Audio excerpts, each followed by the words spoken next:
Next up, person closer to my height, David Blink. Come on up. No.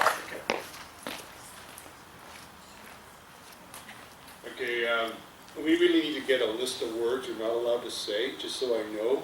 Just any profanity or any sexual aspersions, that's all. Oh, okay. I don't think these words are bad, but whenever I say the word huggers, take away the H and put in a B. Okay? Just to be on the safe side.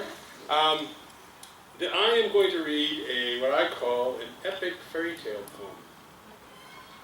And it's called Porcine Little Huggers, a tale told by a putative villain.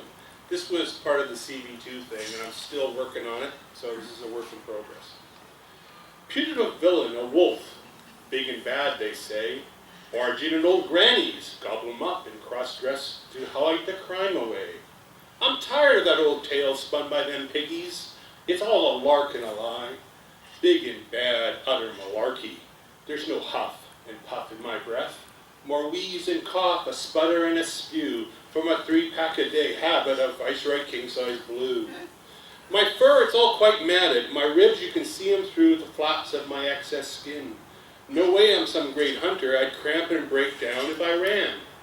Truth be told about them piglets who mark me scoundrel for life, they're wicked and bad as they come. Sicilian black swine, Suino Nero, gangsters, good fellas, killers for hire, and sometimes simply killers for fun.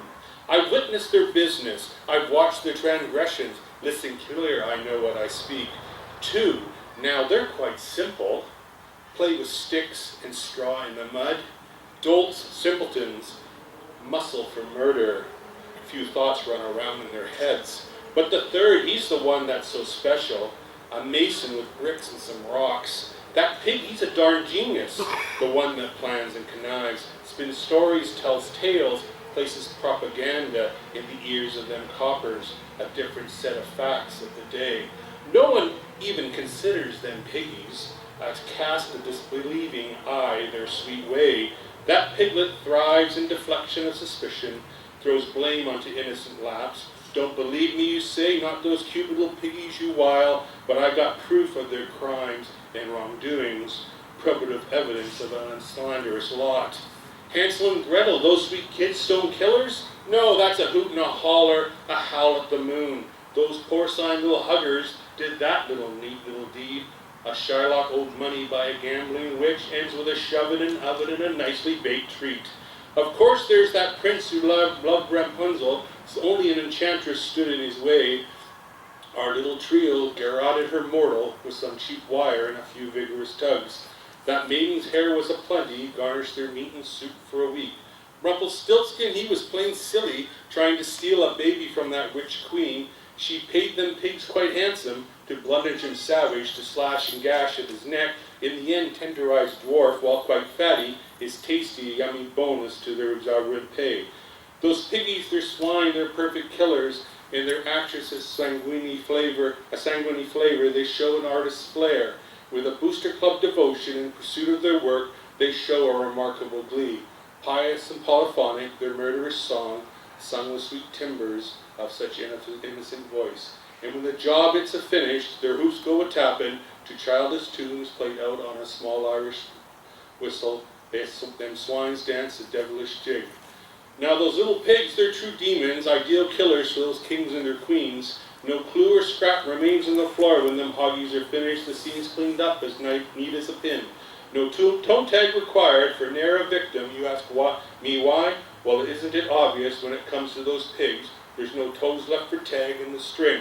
Those gluttons, damn porkers, eat everything, all them clothes, bone meat, and the skin. Because I've unlocked the truth of my history, I'll be dead by the time the sunset arrives. Once word gets back to those piggies, there'll be no reason to keep me alive.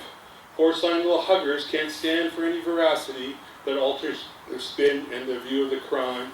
Probably off me by a barrel shotgun as I cross by the dairy near the cairn. As I bleed out amongst the bluebells, reminders of life in the spring, credit will go to some farmer, a country bumpkin with more brawn than meat in the head. Save some annoying girl in a hideous hat from the tears and rips of my carved coniferous fangs.